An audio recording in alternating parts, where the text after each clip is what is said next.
हम लोगों ने अभी तक क्या देखा? भगवान कृष्ण अर्जुन को बता रहे हैं कि हमारे पास सिर्फ एक मार्ग है। वो मार्ग क्या है? अपने विकारों को समाप्त करना है। बिना विकार को समाप्त किए, बिना अंधकार को समाप्त किए, अपने अंदर बिना प्रकाश को उत्पन्न किए, हम कुछ प्राप्त नहीं कर सकते। अपने अंदर हमें दैवी संपद को बढ़ाना ही होगा। एक माध्यम है, एक मार्ग है। कह रहे हैं जब हम विकारों का हवन करते हैं, यज्ञ करते हैं, उस यज्ञ से बचे हुए अन्न को खाने वाले संत जन सब पापों से मुक्त हो जाते हैं। जब हम दैवी संपद का विकास करते हैं यज्ञ करने के द्वारा, उस अग्नि कुंड में अपने विकारों की जब हवि के रूप में हम हवन करते हैं, तो उसमें जो अन्न बचा होता है उसका जब हम जो सेवन करते हैं, तो कह रहे हैं क्या होता है? संपूर्ण पाप नष्ट हो जाते हैं और संपूर्ण प्राणी अन्न से उत्पन्न हुए हैं। यह हमारा शरीर अन्न से ही उत्पन्न हुआ है। अन्न ही परमात्मा है, अन्न ही ब्रह्म है। तो कह रहे हैं उसी ब्रह्म पीयूष को उद्देश्य बनाकर प्राणी यज्ञ की ओर अग्रसर होता है। अन्न की उत्पत्ति वृष्टि से होती है, वर्षा से होती है। अन्न कैसे उत्पन्न होता है? तो वर्षा से उत्पन्न होता है। अगर वर्षा ना हो तो अन्न नहीं उत्पन्न होगा। वो वर्षा क्या है? वो कृपा रूपी वर्षा है, कृपा वृष्टि है, जो ईश्वर की होती है। अशोक जी नमस्कार। वही कृपा पूर्व संचित यज्ञ कर्म ही इस जन्म में जहां से साधन छूटा था वहीं से शुरू हो जाता है, जिसको कहा भव प्रत्यय विदेह प्रकृति लया नाम। महर्षि पतंजलि ने बताया कि वो वहीं से साधना शुरू हो जाती है जहां से छूटी होती है। तो वो कृपा से हो रही है ना। पीछे आपने जो किया था वो पूंजी संचित थी, हाँ? वहां से शुरू हो गई। आज की आराधना कल कृपा के रूप में मिलेगी। आज हम जो अपने चित्त में जो कुछ भी हमने पूर्व जन्म, हम जैसे बोलते हैं ना कि भाई पूर्व जन्म की कुछ न कुछ कमाई है हमारे पास, जिससे मनुष्य का शरीर मिला। बड़े भाग्य मानुष तन पावा। तो कृपा से पाया ना। पूर्व जन्मों का कुछ न कुछ अपना पूंजी थी, कुछ संचय था, जिससे मनुष्य का शरीर मिला। और उससे भी बड़ी कृपा की बात है कि धर्म, शुद्ध धर्म के नजदीक कितने लोग ऐसे हैं दुनिया में। मनुष्य शरीर तो है लेकिन धर्म की बात ही नहीं जानते। धर्म की बात, धर्म पर तो खूब चर्चा करते हैं। पहले बहुत से ऐसे लोग हैं कि धर्म के बारे में जानते ही नहीं। वो धर्म समझते हैं ये कर्म कांडों को, बाहरी रूढ़ियों को, कुरीतियों को वो धर्म मान के उसी का अनुसरण किए जा रहे हैं, किए जा रहे हैं, किए जा रहे हैं, और अपने आप को मान रहे हैं बहुत धार्मिक है, बहुत धार्मिक है। लेकिन धार्मिक व्यक्ति का लक्षण क्या है? धारण करे तो लाभ है। धारण करेगा तो चित्त निर्मल होगा। धारण करेगा तो विकार समाप्त होंगे। धारण करेगा तो चित्त में मैत्री जागेगी, करुणा जागेगी, मुदिता जागेगी, उपेक्षा की भावना जागेगी ही जागेगी। तो बहुत से ऐसे कोरे व्यक्ति हैं जिनके अंदर वो जानते हैं हम धर्मी हैं, लेकिन धर्म है नहीं उनके अंदर। बहुत से ऐसे व्यक्ति हैं जो धर्म पे उपदेश देते हैं लेकिन फिर भी धर्म नहीं है। बहुत से ऐसे व्यक्ति हैं धर्म पे उपदेश देते हैं लेकिन जानते हैं हमारे अंदर धर्म नहीं है। तो कम से कम हम इस तीसरी स्टेज पे खड़े हैं जहां पे धर्म की शुद्ध बातों को समझ रहे हैं और हम इस भ्रम से बाहर निकल रहे हैं कि हमारे अंदर धर्म नहीं है। धर्म तो धारण करने से होगा, लाभ तो धारण करने से होगा। तो कम से कम ये जानेंगे हम बीमार तो हैं। कोई व्यक्ति डॉक्टर के पास कब जाता है? जब उसको पता चलता है कि हम बीमार हैं।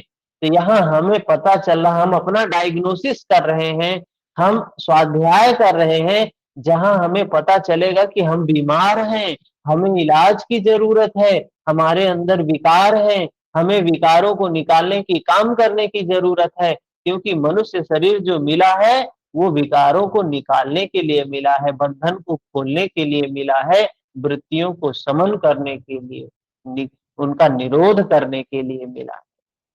तो जो कुछ भी आज पिछले जन्म में किया है, ये जन्म में वो कृपा रूप में प्राप्त हो रहा है। आज जो करेंगे वो कल कृपा रूप में प्राप्त होगा। है, यही बात यहाँ पे बताई गई। उसके बाद कहते हैं, हे पार्थ, भगवान अर्जुन से कहते, जो पुरुष इसी लोक में मनुष्य शरीर प्राप्त कर इस प्रकार चलाए हुए साधन चक्र के अनुसार नहीं बरतता, मतलब जो पुरुष, जो मनुष्य मनुष्य मनुष्य का शरीर तो प्राप्त कर लिया, लेकिन वो उस मार्ग पर नहीं चल रहा है, अपने चित्त को निर्मल करने के काम में नहीं लगा हुआ है, अपने विकारों के को समन करने के काम में नहीं लगा हुआ है। ऐसे व्यक्ति को कह रहे हैं वो क्या है? पापायु पुरुष है, पापी पुरुष है। मनुष्य शरीर ऐसे व्यर्थ ही गंवा दिया बेचारा। रेखा जी हरिओम। जन्म तो पाया मनुष्य का, लेकिन व्यर्थ ही गंवा दिया, कुछ नहीं मिला, जीवन कोरा गया। और अंतिम समय में पता चलता है जैसे आए थे वैसे खाली हाथ ही जा रहे। और तो और ढेर सारे संस्कारों के बोझ लेकर जा रहे हैं। तो भगवान कृष्ण ने 2 अध्याय में कर्म का नाम लिया और इस अध्याय में बताया नियत कर्म का आचरण कर। नियत कर्म क्या है? इस शरीर का के लिए नियत कर्म ये बताया गया है कि हमें इस शरीर के द्वारा, शरीर माध्यम खलु धर्म साधनम, धर्म क्या है? चित्त को विकारों से विमुक्त करने का काम ही धर्म है। तो कह रहे हैं नियत कर्म यही है कि हम अपने चित्त को नितांत निर्मल कर लें, चित्त में कोई विकार ना रह जाए। यही हमारे इस मनुष्य शरीर का धर्म है। फिर आगे बताया कि इस जब हम अपने चित्त को निर्मल कर लेंगे तो क्या प्राप्त होगा? तो कहा 17 नंबर श्लोक में बताया, जब हमारा चित्त बिल्कुल निर्मल हो जाएगा तो हमें प्राप्ति क्या होगी? तो बताया जो मनुष्य आत्मा में ही रत रहता है, आत्म तृप्त रहता है, आत्म में ही संतुष्ट रहता है, उसके लिए कोई कर्तव्य नहीं रह जाता है। यही तो लक्ष्य था जब अव्यक्त सनातन अविनाशी आत्म तत्व प्राप्त हो गए। ऐसी चीज प्राप्त हो जाती है जो आगे कुछ प्राप्त करने योग्य नहीं रह गई। ऐसे पुरुष के लिए न कर्म की आवश्यकता है न किसी आराधना की। अब वो अवस्था प्राप्त हो जाती है कि योगी को कुछ कर्म करने की भी आवश्यकता नहीं रह जाती है, किसी आराधना की, किसी साधना की भी आवश्यकता नहीं रह जाती है, ध्यान की भी आवश्यकता नहीं रह जाती है। उस समय आत्मा और परमात्मा एक दूसरे के पर्याय हो जाते हैं। मतलब बूंद समानी समुद्र में उस एक के साथ में एक हो जाता है, केवल की अवस्था हो जाती है, जिसको कहा अमृत पद प्राप्त होता है। यहां तक बात समझ में आई। उसके बाद बताया इस संसार में उस पुरुष का कर्म किए जाने से कोई लाभ नहीं है और न छोड़ देने से कोई हानि है। जो कैवल्य की अवस्था को प्राप्त कर लिया, जो संत हो गया, जो महापुरुष संत हो गया, उसके लिए कह रहे हैं करने से कोई लाभ नहीं है, छोड़ने से कोई हानि नहीं है। जबकि पहले आवश्यक था। उसका संपूर्ण प्राणियों में कोई स्वार्थ संबंध नहीं रह जाता है। आत्मा ही तो शाश्वत है, सनातन है, अव्यक्त है, अपरिवर्तनशील है, अक्षय है।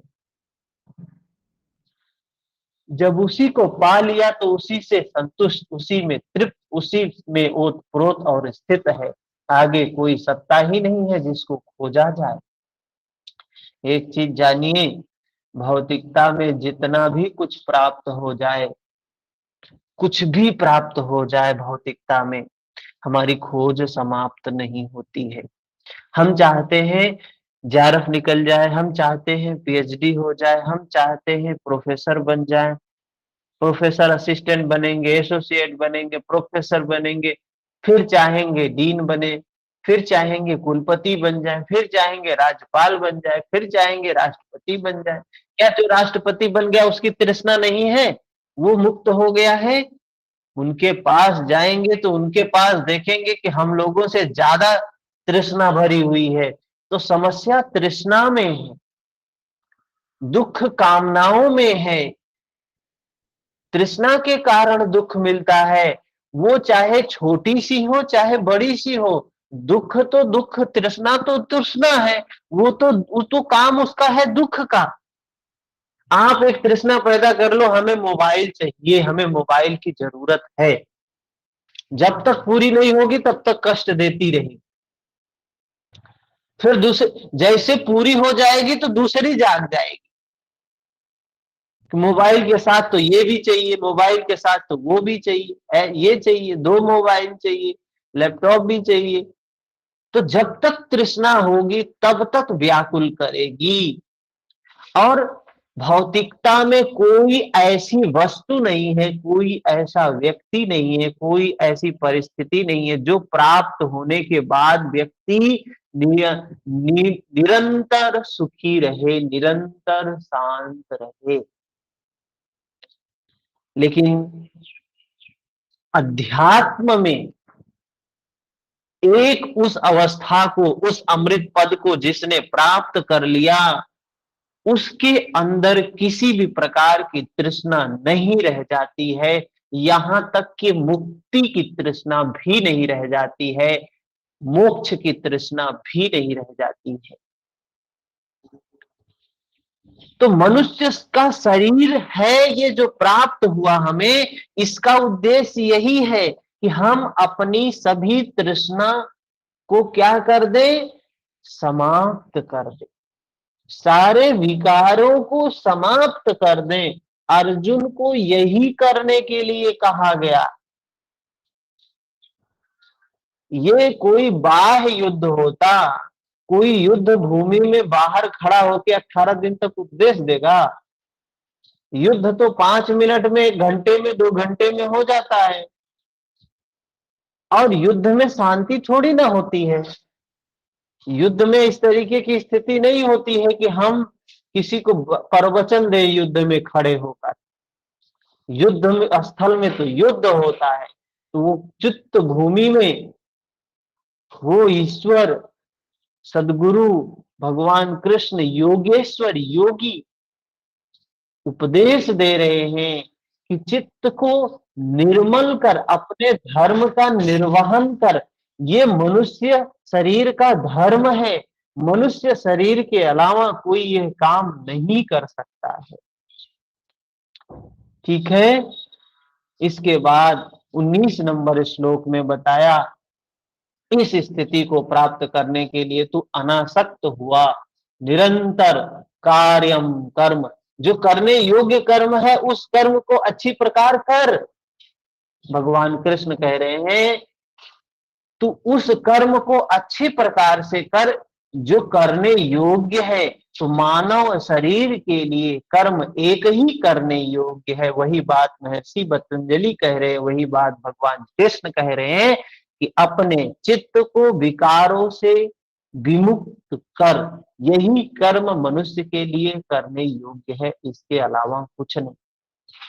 उसको अच्छी प्रकार से कर, क्योंकि अनासक्त हुआ कर्म, अनासक्त पुरुष कर्म के आचरण से परमात्मा को प्राप्त होता है। नियत कर्म, कार्यम कर्म एक ही है। देखिए महर्षि पतंजलि का सूत्र आपने देखा है ना, तत्प्रतिषेधार्थ में तत्व अभ्यास। यहाँ भगवान कृष्ण भी कह रहे हैं वो कर्म एक ही है। कर्म की प्रेरणा देते हुए वे पुनः कहते हैं, ये बातें सब क्यों बता रहे हैं हमें, ताकि हम प्रेरित हों, हम भी कर्म करने के लिए उद्यत हों। हम अर्जुन हैं, हम सभी अर्जुन हैं। गीता हमारी कृष्ण है, हमें उपदेश दे रही है कि युद्ध के लिए उद्यत हो, जिस लिए ये शरीर मनुष्य का तुझे प्राप्त हुआ है, उस लक्ष्य की ओर आगे बढ़। कहां तू इन कटीले, इन ऐसे मार्ग पर जा रहा है जहां कभी किसी ने पाया ही नहीं है। तुझे मैं शाश्वत मार्ग, शाश्वत विजय का मार्ग, शाश्वत परम पद का मार्ग बता रहा हूं, इसका अनुसरण कर। इसके बाद बताते हैं 20 नंबर श्लोक में, कर्मणैव हि संसिद्धि आस्थिता जनकादयः लोक संग्रह मेवापि संपश्यन् कर्तुम हर्षि। जनक माने राजा जनक नहीं, जनक का मतलब यहाँ राजा जनक नहीं, जनक जन्मदाता को कहते हैं। जनक मतलब जन्मदाता, योग ही जनक है और आपके स्वरूप को जन्म देता है, प्रकट करता है। योग से संयुक्त प्रत्येक महापुरुष जनक है। हम सभी अपने आप को योगी मानते हैं ना, हम सभी योग को प्रैक्टिस करते हैं ना, लेकिन क्या हमारा चित्त निर्मल होता है? भगवान कृष्ण शरीर की बात नहीं कर रहे हैं कि शरीर का संवर्धन करो। भगवान कृष्ण कह रहे हैं सद्गुणों का संवर्धन करो, अपने अंदर प्रकाश का संवर्धन करो। लेकिन हम क्या कर रहे हैं, हम तो योग के नाम पर अपने शरीर को मजबूत करने का काम कर रहे हैं, अपने शरीर की स्ट्रेंथ को बढ़ाने का काम कर रहे हैं। क्या हम योग कर रहे हैं? योग तो एक ही है। अगर आपके चित्त के विकार निकल रहे हैं और वो अनुमान से नहीं कि योग हमने किया, हमारा चित्त बहुत शांत हुआ, बहुत शांत हुआ, थोड़ा देर शांत, पूरा दिन अच्छा लगता है। अरे आप जाइए रनिंग करके आ जाइए, जाइए 15-20 मिनट रनिंग कर लीजिए, स्लोली, धीरे धीरे, तो उसके बाद भी आएंगे आपका शरीर स्वस्थ लगेगा, आराम लगेगा, महसूस होगा। हाँ, जिम चले जाते हैं उनको भी आराम लगता है।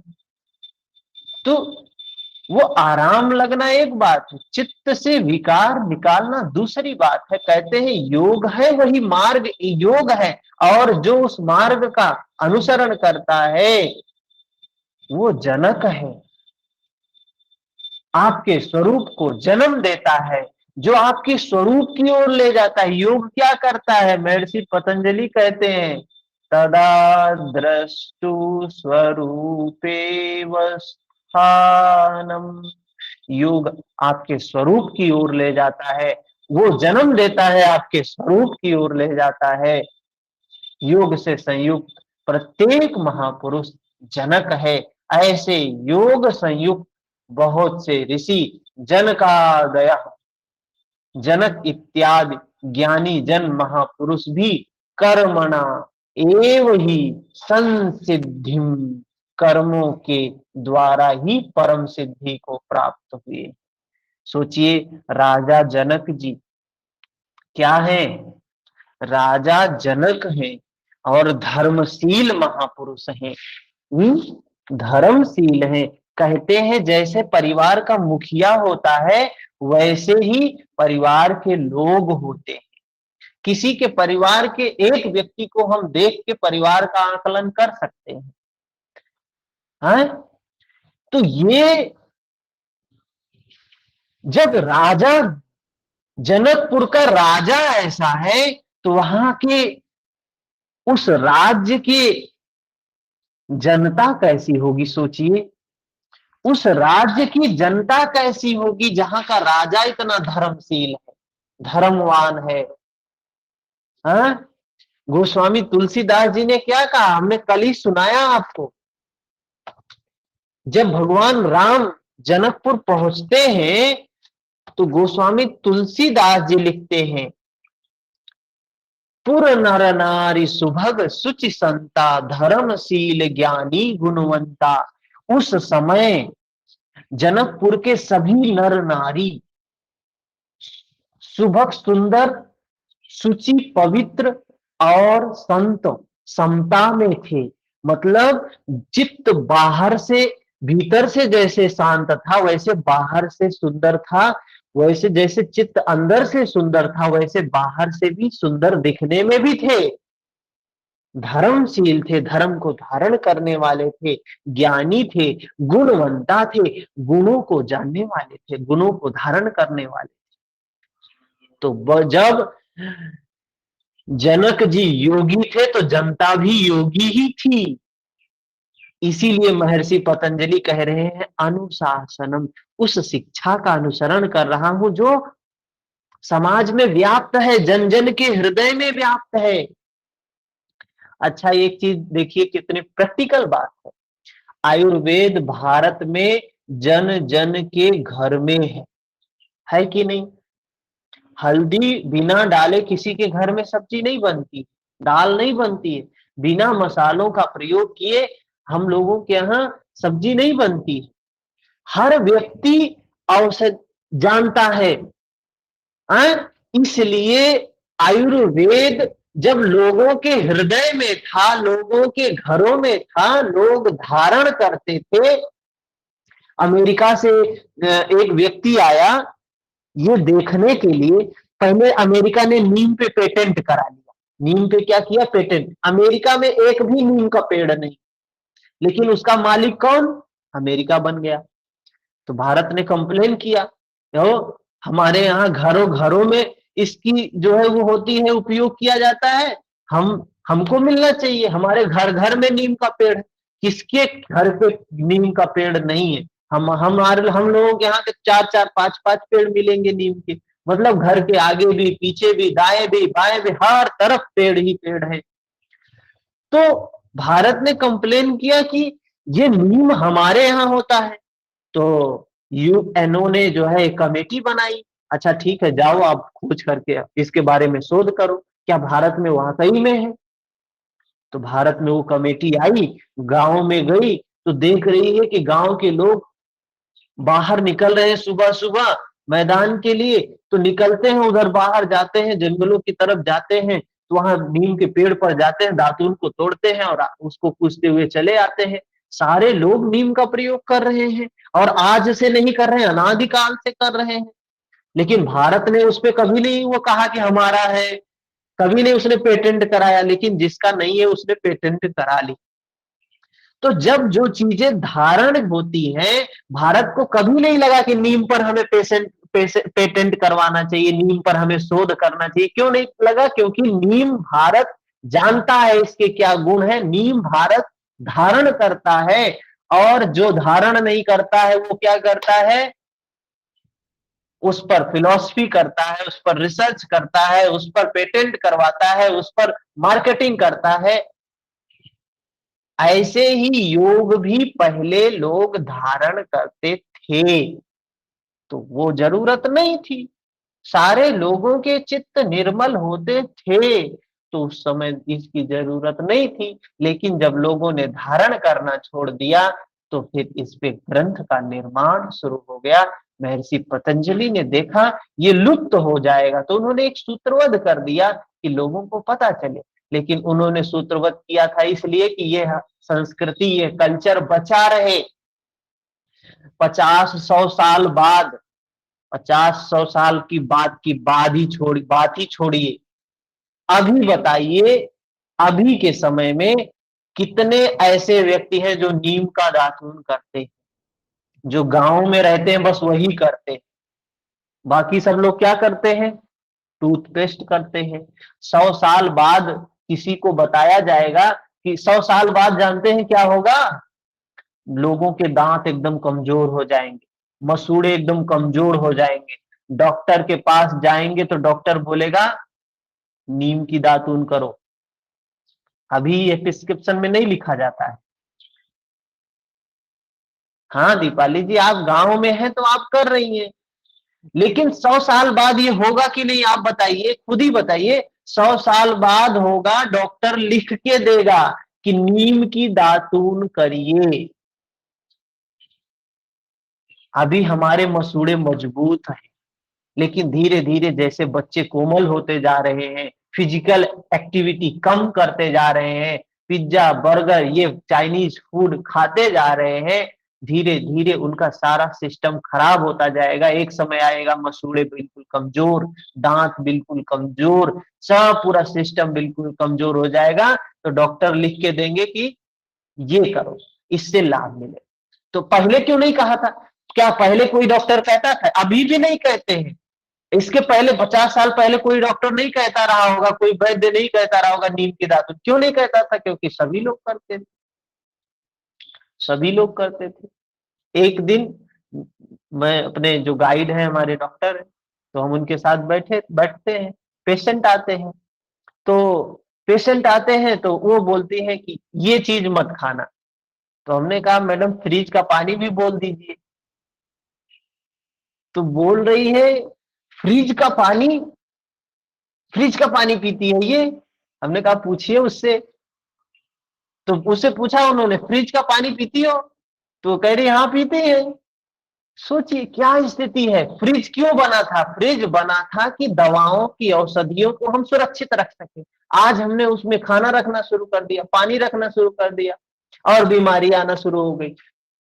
घर की बीमारी का कारण, 80% बीमारी का कारण ये फ्रिज है। फ्रिज हटा दिया जाए कितनी बीमारियां खत्म हो जाएगी। तो आज लोगों के जीवन में सामान्य हो गया है फ्रिज का पानी। तो ऐसे ही जो चीजें सामान्य होती हैं उन पर लेख नहीं लिखे जाते हैं, जिनको हम धारण करते हैं। तो यहां पे क्या बताया?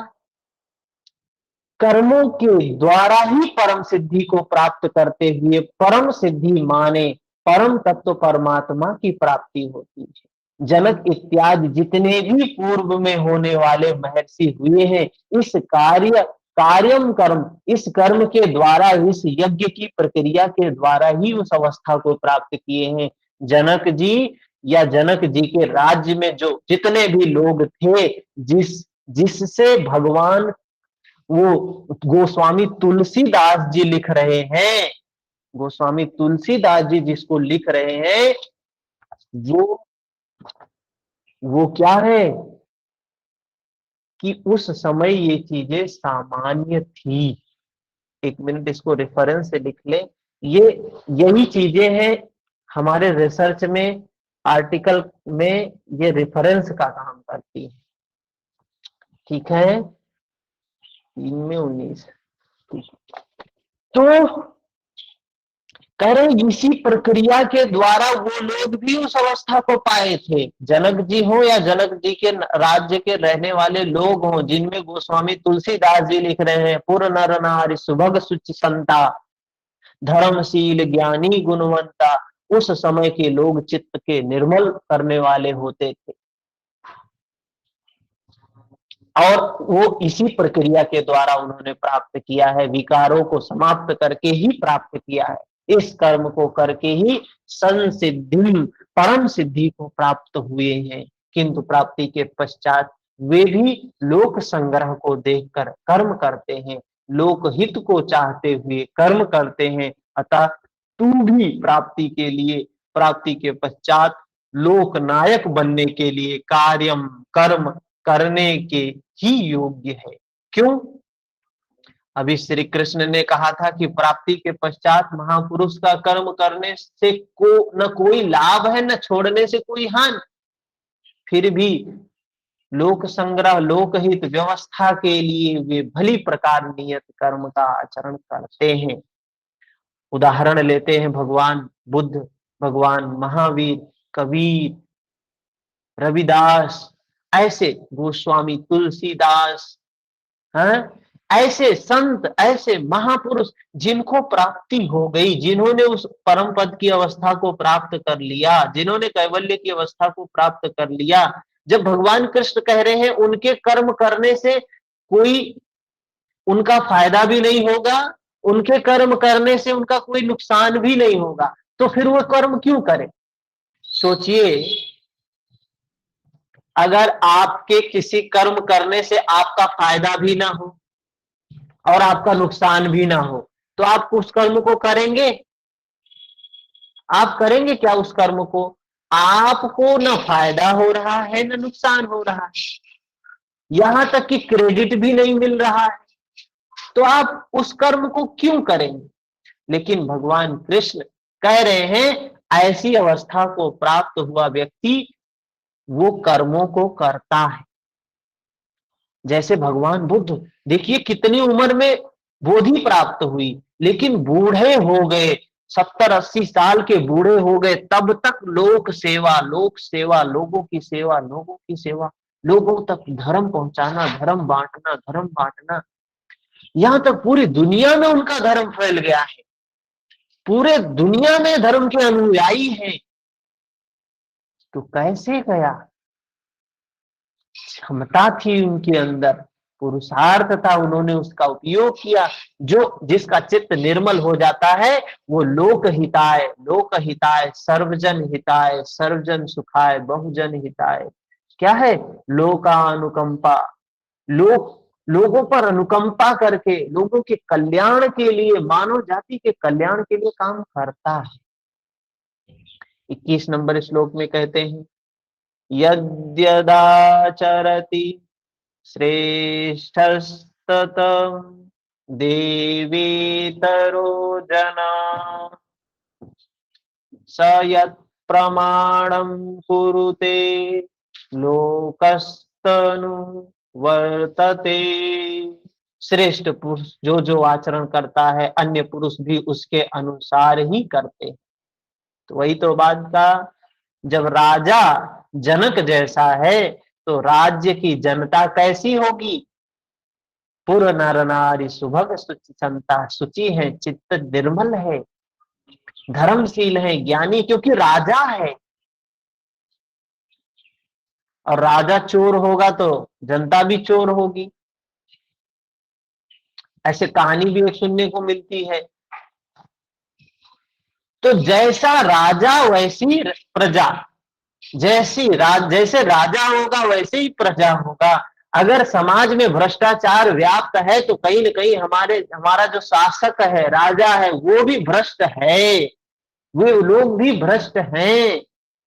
तभी पहले धर्म उनके अंदर आना चाहिए, तभी जनता भी धारण करेगी। जब राजा धर्मशील होगा तो जनता भी धर्मशील होगी। जो जो पुरुष, श्रेष्ठ पुरुष आचरण करते हैं वही आचरण सारे लोग करने लगते हैं, संसार उनका अनुसरण करता है। और महर्षि पतंजलि क्या कह रहे हैं? अनुशासनम, अनुसरण कर रहा हूं, मैं भी अनुसरण कर रहा हूं, मैं कुछ दे नहीं रहा हूं। मैं योग का निर्माता नहीं हूं, मैंने योग को बनाया नहीं है, मैं सिर्फ और सिर्फ अनुसरण कर रहा हूं। जैसे यहाँ भगवान कृष्ण कह रहे हैं कि श्रेष्ठ महापुरुषों का लोग अनुसरण करते। पहले श्री कृष्ण ने स्वरूप में स्थित आत्मतृप्त महापुरुष की रहनी पर प्रकाश डाला कि उसके लिए कर्म किए जाने से न कोई लाभ है, न छोड़ने से कोई हानि है, फिर भी जनक आदि कर्म में भली प्रकार बरतते थे। यहाँ उन महापुरुषों से श्री कृष्ण धीरे धीरे से अपनी तुलना कर देते हैं कि मैं भी एक महापुरुष हूँ। भगवान कृष्ण भी एक महापुरुष थे, भगवान कृष्ण भी योगी थे, योगेश्वर थे। क्या कह रहे हैं 22 नंबर श्लोक में? न मे पार्थास्ति कर्तव्यम त्रिषु लोकेषु किंचन, नानवाप्त अवाप्तव्यम वर्त एव च कर्मणि। हे पार्थ, मुझे तीनों लोकों में कोई कर्तव्य नहीं, भगवान कृष्ण कह रहे हैं मुझे तीनों लोकों में कोई कर्तव्य नहीं। पीछे कह आए हैं उस महापुरुष का समस्त भूतों में कोई कर्तव्य नहीं। यहां कहते हैं तीनों लोकों में मुझे भी कोई कर्तव्य शेष नहीं है, तथा किंचन मात्र प्राप्त होने योग्य वस्तु अप्राप्त नहीं है। भगवान कह रहे हैं मुझे कोई ऐसी चीज नहीं है जो अप्राप्त है मेरे लिए, मतलब उनके अंदर कोई प्रकार की तृष्णा नहीं है, तब भी मैं कर्म में भली प्रकार बरतता हूं। इसी को कितने लोग कहते हैं, उसको लोग योगी कहते हैं, उसको लोग भगवान कहते हैं। कितना युद्ध करवा दिया, कितने लोगों की हत्याएं करवा दिया। अरे कौन समझेगा? कोई व्यक्ति अंदर की बात कर रहा है, चित्त की बात कर रहा है, और तुम बाहर शरीर की बात कर रहे हो, तो कहां उसकी बात समझ पाओगे? हैं? नहीं समझ सकते हैं आप उसकी बातों को। उसकी बातों को समझने के लिए उस स्तर का होना पड़ेगा, उस मार्ग में चलना पड़ेगा, तब उसकी बातों को आप समझ सकते हैं। वरना तो ऐसे ही तर्क वितर्क करते रहेंगे, ये अच्छा नहीं, ये बुरा नहीं, ये भगवान नहीं तो ये है वो है, ऐसे करते रहेंगे। वो तो कुछ और कह रहा है, हम तो कुछ और समझ रहे हैं। तो कहाँ उसका और हमारा मेल हो सकता है? उसका हमारा मेल तो तब होगा जब उसकी बातों को इस वे में हम समझेंगे। तो भगवान भी कह रहे हैं कि मेरे लिए भी कोई शेष नहीं है, कोई कर्म शेष नहीं है, फिर भी मैं कर्म में भली प्रकार बरतता हूं। क्या जरूरत थी उसको युद्ध करवाने की? हाँ? कोई भगवान होगा तो युद्ध करवाएगा, कोई संत होगा तो युद्ध करवाएगा, कोई महापुरुष होगा तो युद्ध करवाएगा। हाँ, चित्त के भीतर अपने विकारों को नष्ट करने का काम जरूर कहेगा। किसी बाहर मनुष्य को मारने के लिए नहीं कहेगा, कि अपने चित्त के अंदर में जो विकार है, लोभ है, क्रोध है, मोह है, ईर्ष्या है, दोष है, दुर्भावना है, उनको नष्ट करने के लिए कहेगा, क्योंकि उससे कल्याण होने वाला है, इसलिए कहेगा। ठीक है?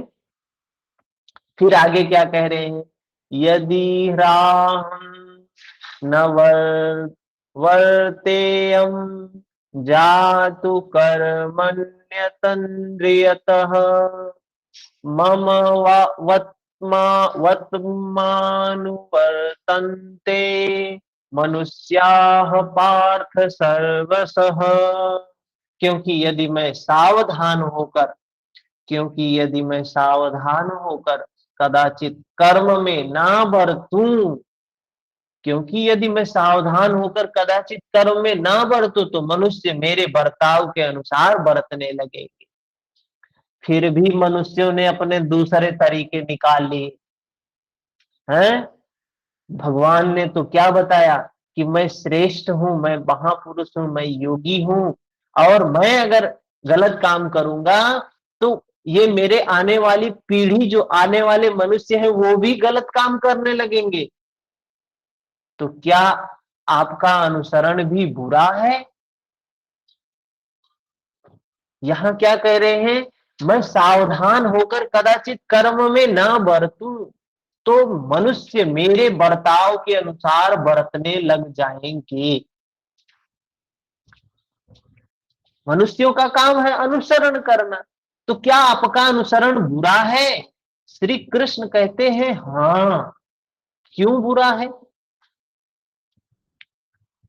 वो उदाहरण देके लोग करते हैं ना कि भगवान कृष्ण ने किया था, भगवान कृष्ण ने किया था। क्या उनका अनुसरण करना बुरा है? आगे देखते हैं क्या कह रहे हैं। उत्सिदेयुरिमे लोका न कुर्याम कर्म चेदहम संगस्य च कर्ता श्यामुपहन्यामिमाः प्रजा।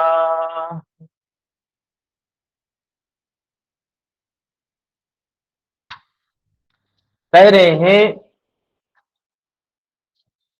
यदि मैं सावधान होकर कर्म ना करूं तो यह सब लोक भ्रष्ट हो जाए और संकरस्य वर्ण संकर का करने वाला हूं, इस सारी प्रजा का हनन करने वाला, मारने वाला बनूं।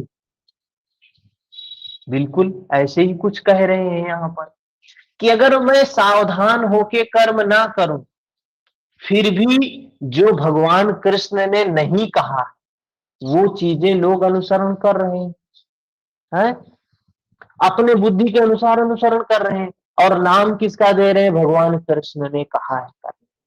अरे भगवान कृष्ण ने किया है करने को। गीता का रिफरेंस देते हैं, देखो भगवान कृष्ण ने इस श्लोक में कहा है, क्या कहा है? धर्म की रक्षा करो, धर्म तुम्हारी रक्षा करे, है? स्वधर्म निधनम श्रेया पर धर्मो भयावह। क्या है ये? भगवान कृष्ण ने कहा अपने धर्म की रक्षा करो, हिंदू धर्म की रक्षा करो। हिंदू धर्म की रक्षा करोगे तो हिंदू धर्म क्या है? हिंदू धर्म है ऐसे ऐसे देवी देवताओं को मानो, ऐसे ऐसे कर्म कांड करो, ऐसे ऐसे त्योहार व्रत उपवास को मानो। ये धर्म है क्या? कहाँ उलझ गए धर्म के नाम पर? वो तो कह रहा है कि धर्म वो है चित्त को अपने विकारों से निर्मल कर, चित्त को में जो विकार है उनको समाप्त कर। अर्जुन को वो विकारों को समाप्त करने के लिए प्रेरित कर रहा है। और हमने धर्म समझ रखा है कि ये धर्म है, बाहरी आडंबर धर्म है, बाहरी दिखावा धर्म है। हम उलझे हुए हैं। हम वही बात भगवान कृष्ण कह रहे हैं, इसलिए मैं सावधान होकर कर्म ना करूं तो ये सब लोग भ्रष्ट हो जाएंगे। इतना सावधान होके उसने बताया तो भ्रष्ट तो हो ही गए हैं। आज देखिए योग का शुद्ध स्वरूप कहाँ दिखाई देता है। इतने लोग जुड़े हैं, पहली बार ऐसे कुछ बात सुन रहे होंगे कि योग का शुद्ध स्वरूप क्या बताया भगवान कृष्ण ने, महर्षि पतंजलि ने क्या बताया है। सभी ने चित्त के निर्मल करने की बात कही है, चित्त के विकारों को समाप्त करने की बात कही है, चित्त की वृत्तियों को समाप्त करने की बात कही है। हम कहाँ उलझे हैं?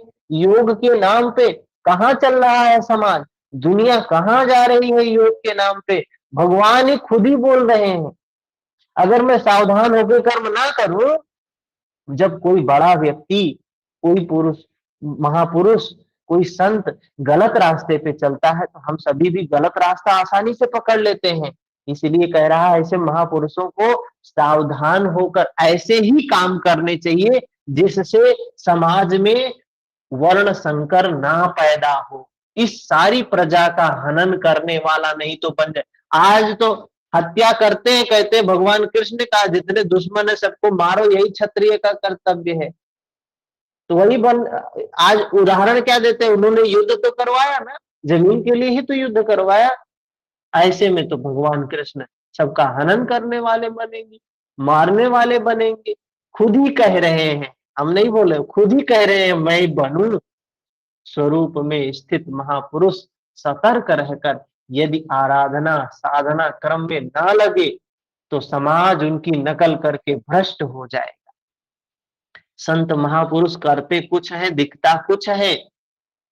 कह रहे हैं नकल तो उसी का करेगा जो दिखेगा, और उसने किया तो कुछ है जो दिखाई नहीं दे रहा है। तो समाज कैसे भ्रमित हो जाता है। भगवान उसके लिए सजग हैं। महापुरुष ने तो आराधना पूर्ण करके परम नैष्कर्म की स्थिति को पाया है। वो महापुरुष तो उस अवस्था को पा लिया है। कैसे पाया है? साधना के द्वारा, उस मार्ग पे चल के पाया। लेकिन जो बाहर लोग देखेंगे वो तो भ्रष्ट हो जाएंगे। वो तो देखेंगे ये क्या कर रहा है, उनको समझ में तो है नहीं कि वो अपने अंदर में विकारों को नष्ट करने का काम कर रहा है। तो महापुरुष ने तो आराधना से, साधना से वो अवस्था को पाया है। वे ना करें तो उनके लिए कोई हानि नहीं, किंतु समाज ने तो अभी आराधना आरंभ ही नहीं की है। पीछे वालों के मार्गदर्शन के लिए ये महापुरुष कर्म करते हैं। जो ये महापुरुष अपनी प्राप्ति के बाद मानव समाज की सेवा में लगे रहते हैं, वे सिर्फ इसीलिए लगे रहते हैं कि मार्गदर्शन हो, भटके ना, मनुष्य का कल्याण हो। भगवान कृष्ण ने, महर्षि पतंजलि ने, भगवान बुद्ध ने इसीलिए मार्गदर्शन किया। ये हमें जो आज पढ़ने को मिल रहा है, उन्हीं के पुरुषार्थ से मिल रहा है।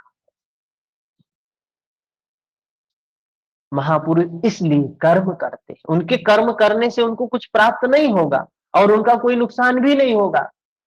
मैं भी करता हूं, भगवान कृष्ण कह रहे हैं मैं भी करता हूं, अर्थात श्री कृष्ण एक महापुरुष थे, न कि वैकुंठ से आए हुए कोई विशेष भगवान। वे भी मनुष्य थे, भगवान कृष्ण भी मनुष्य थे, बस महापुरुष थे। उन्होंने अपने चित्त को नितांत निर्मल कर लिया था। युद्ध में खड़े थे लेकिन दुर्योधन के प्रति द्वेष नहीं था, सबके प्रति मैत्री थी, सबके प्रति करुणा थी, सबके प्रति वो भाव था, इसलिए वो भगवान हुए। उन्होंने कहा, क्या महापुरुष लोक संग्रह के लिए कर्म करता है, मैं भी करता हूं। लोक संग्रह मतलब लोक के कल्याण के लिए, जन हिताय बहुजन हिताय सर्वजन सुखाय, लोकानुकंपा, अनुकंपा करके सबके कल्याण के लिए काम करते हैं। भगवान कृष्ण कह रहे हैं यदि न करो तो लोगों का पतन हो जाएगा, सभी कर्म छोड़ बैठेंगे। अगर वो कर्म ना करें तो क्या होगा, लोगों का पतन होगा, सारे लोग कर्म छोड़ बैठेंगे। मन बड़ा चंचल है, मन की ही बात कर रहे हैं ना, मन बड़ा चंचल है, यह सब कुछ चाहता है, केवल साधना नहीं चाहता है। मन साधना नहीं करना चाहेगा, बाकी सब करने को तैयार है, लेकिन धीरे धीरे धीरे धीरे जब उसको ढालते हैं तो उस मार्ग में आगे बढ़ने लगता है। वही कह रहे हैं बड़ा चंचल है, जैसे बंदर। आप बंदर को बोल दो कि एक जगह शांति से बैठ जाओ, बैठेगा क्या? बंदर का स्वभाव ही है कभी इस डाल पे, कभी उस डाल पे, कभी इस डाल पे, कभी उस डाल पे उछल कूद करना, ये बंदर का स्वभाव है।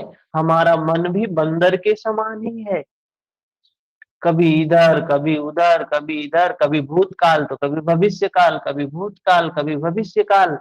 कभी भूतकाल में सुख खोजेगा, दुख खोजेगा, सुख से खुश होगा, दुख से व्याकुल होगा।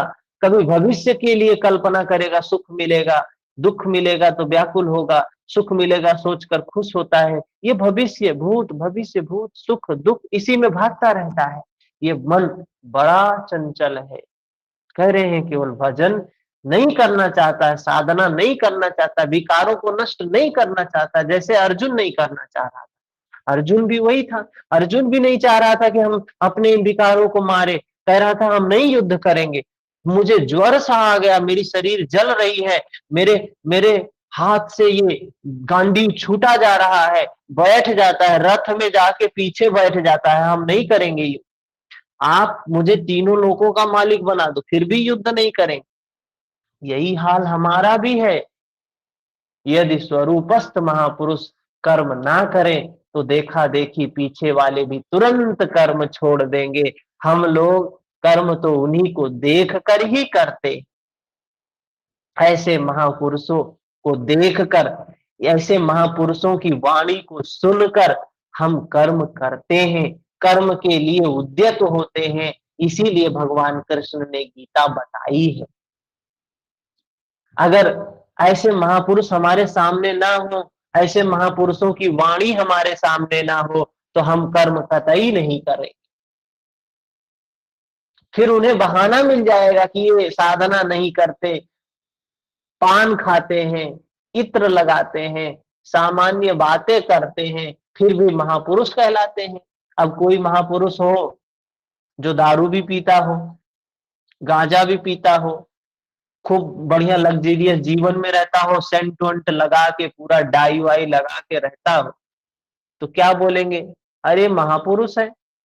महापुरुष के अंदर अगर बाल के बराबर भी कोई धब्बा दिखाई देता है तो बिल्कुल साफ दिखाई देता है सारे लोग उस एक पर उंगली उठाने लगते हैं। क्या है? जैसे व्हाइट बोर्ड हो ना, व्हाइट बोर्ड है और उसमें एक लकीर छोटी सी खींच दो, 100 लोग सामने बैठे हो और पूछ लो आपको क्या दिखाई दे रहा है, तो सारे लोग ये नहीं भी बताएंगे व्हाइट बोर्ड दिखाई दे रहा है, सारे लोग बताएंगे एक लकीर दिखाई दे रही। यही होता है महापुरुषों के जीवन में।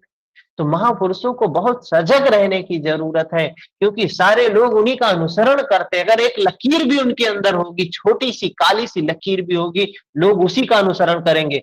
पूरे उनके जीवन के जो सद्वृत्त हैं उनको छोड़ देंगे, उस काले के पीछे पड़ जाएंगे। यही है जो जीवन का सार, व्यवहार की बात है। हम्म। तो ऐसा सोचकर वे भी आराधना से हट जाते हैं, पतित हो जाते हैं। श्री कृष्ण कहते हैं यदि मैं कर्म ना करूं तो सब भ्रष्ट हो जाएं, और मैं वर्ण संकर का कर्ता बनूं। मैं तो आया हूं सबको मार्ग दिखाने के लिए, और सबको गलत मार्ग से जोड़कर चला जाऊं। स्त्रियों के दूषित होने से वर्ण संकर तो देखा सुना जाता है, परंतु अर्जुन भी इसी भय से विकल था।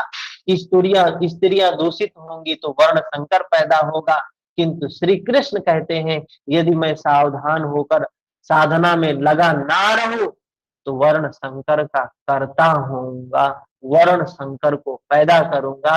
वस्तुतः आत्मा का शुद्ध वर्ण है, आत्मा का शुद्ध वर्ण है परमात्मा। अपने शाश्वत स्वरूप के पद से भटक जाना वर्ण संकरता है। अपने क्या कहा है? वर्ण संकर क्या है? वर्ण संकर का मतलब है अपने शाश्वत स्वरूप के पथ से भटक जाना वर्ण संकर है। मतलब अपने विकारों को नष्ट करने के प्रक्रिया से हट जाना, गलत मार्ग चुन लेना। हमारा उद्देश्य क्या है? मानव शरीर का लक्ष्य क्या है? चित्त को विकारों से विमुक्त करना है, चित्त को नितांत निर्मल करना है, चित्त की वृत्तियों का निरोध करना है। ये हमारा लक्ष्य है। लेकिन हम इसको छोड़कर कर्म कांडों में उलझ जाएं, योग के नाम पर फिजिकल एक्टिविटी में उलझ जाएं, तो ये सब क्या है? यही है वर्ण संकर है। आज योग का जो स्वरूप दिखाई दे रहा है वो वर्ण संकर का ग्रसित लोग हैं, वर्ण संकर गीता के भाषा में कहें तो यदि स्वरूपस्थ महापुरुष क्रिया में नहीं बरतते तो लोग उनके अनुसरण से क्रिया रहित हो जाएंगे, आत्मपद से भटक जाएंगे, वर्ण संकर हो जाएंगे, वे प्रकृति में खो जाएंगे। स्त्रियों का सतीत्व, यौन नस्ल की शुद्धता एक सामाजिक व्यवस्था है। ये तो एक सामाजिक व्यवस्था है, अधिकारों का प्रश्न है, समाज के लिए उसकी उपयोगिता भी है, किंतु माता पिता की भूलों का संतान की साधना पर कोई प्रभाव नहीं पड़ता है। आपन करनी पार उतरनी, क्या कह रहे हैं? आपन करनी पार उतरनी। हनुमान जी, व्यास जी, वशिष्ठ जी, नारद जी, सुखदेव जी, कबीर, ईसा इत्यादि अच्छे महापुरुष हुए हैं, जबकि सामाजिक कुलीनता से इनका संपर्क नहीं है। कबीर न माँ का पता न बाप का पता, एक तालाब के किनारे, लहर तारा तालाब के किनारे काशी में प्राप्त हुई। व्यास जी, व्यास जी के माँ कौन है? मत्स्य कन्या। तो इस तरीके से ऐसे अच्छे महापुरुष हुए जिनको समाज में कहा जाता है वर्ण संकर से पैदा हुए। लेकिन वर्ण संकर क्या? यहाँ भगवान अर्जुन इस वर्ण संकर से ग्रसित था जो समाज में व्याप्त है। लेकिन इसी वर्ण संकर से अर्जुन की जो मान्यता थी, इसी वर्ण संकर से कबीर आए जिन्होंने मार्ग दिखाया, व्यास जी आए जिन्होंने मार्ग दिखाया। तो भगवान कृष्ण कौन से वर्ण संकर की बात कर रहे हैं? कि ये चित्त के विकारों को नष्ट करने की प्रक्रिया को हम भूल गए, हमने दूसरा मार्ग अपना लिया। भगवान कृष्ण कह रहे हैं ये वर्ण संकर। हम्म अच्छे महापुरुष हुए, जबकि सामाजिक कुलीनता से इनका संपर्क नहीं है। आत्मा अपने पूर्व जन्म के अनुसार गुण धर्म लेकर आता है। श्री कृष्ण कहते हैं मनः षष्ठानीन्द्रियाणि प्रकृति स्थानि कर्षति। मन सहित इंद्रियों से जो कार्य इस जन्म में होता है, उसके संस्कार लेकर जीवात्मा पुराने शरीर को त्याग कर नवीन शरीर में प्रवेश कर जाता है। इसमें जन्मदाताओं का क्या लगा, उनके विकास में कोई अंतर नहीं आया। अतः स्त्रियों के दूषित होने से वर्ण संकर नहीं होता है। स्त्रियों के दूषित होने और वर्ण संकर से कोई संबंध है ही नहीं। शुद्ध स्वरूप की ओर अग्रसर ना होकर प्रकृति में बिखर जाना ही वर्ण संकर है। वर्ण संकर क्या है, ये शब्द समझ में आया कि अपना जो स्वरूप है उस ओर आगे ना बढ़े, दूसरी तरफ चलने लगे, यही वर्ण संकर है।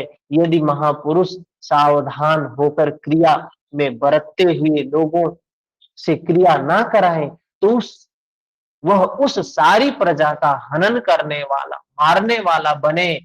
साधना क्रम में चलकर उस मूल अविनाशी की प्राप्ति ही जीवन है।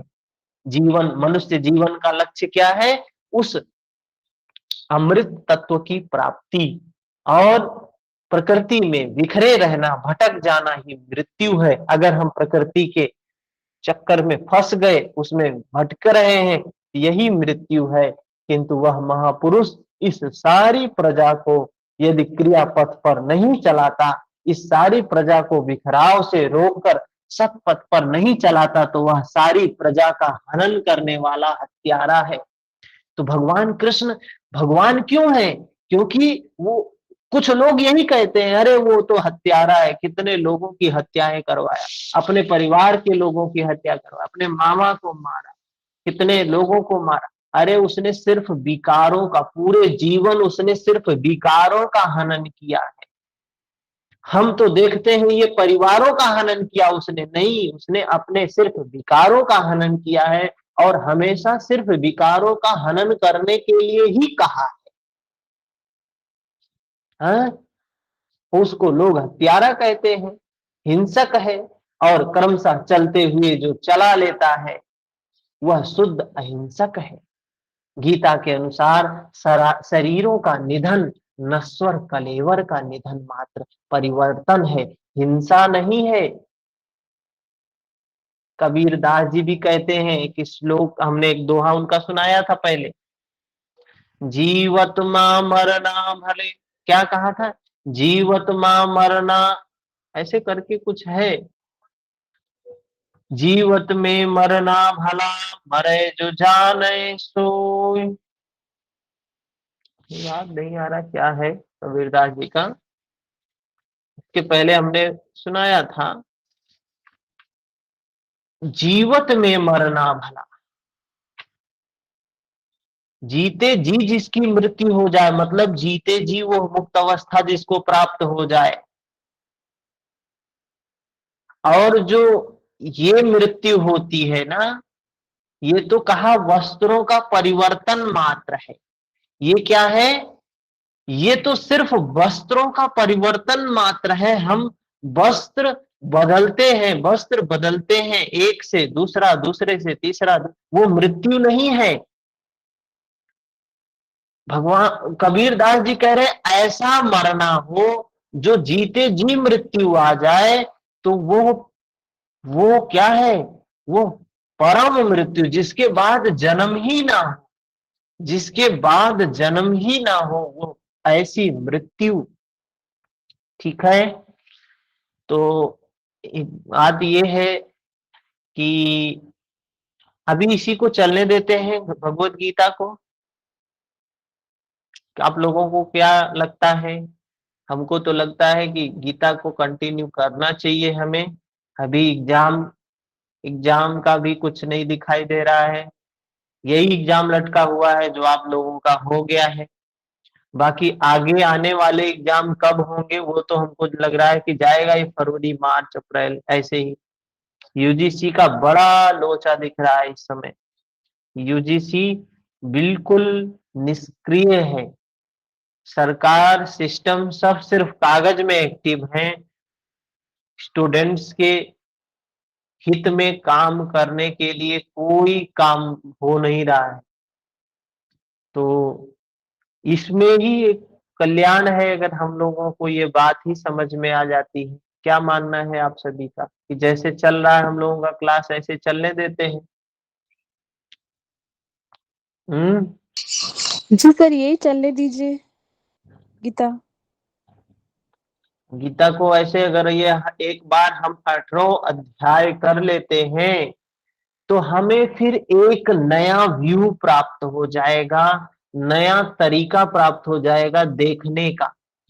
तब फिर हम जब सारे ग्रंथों को पढ़ेंगे ना तो हमारा एक नजरिया अलग होगा देखने का।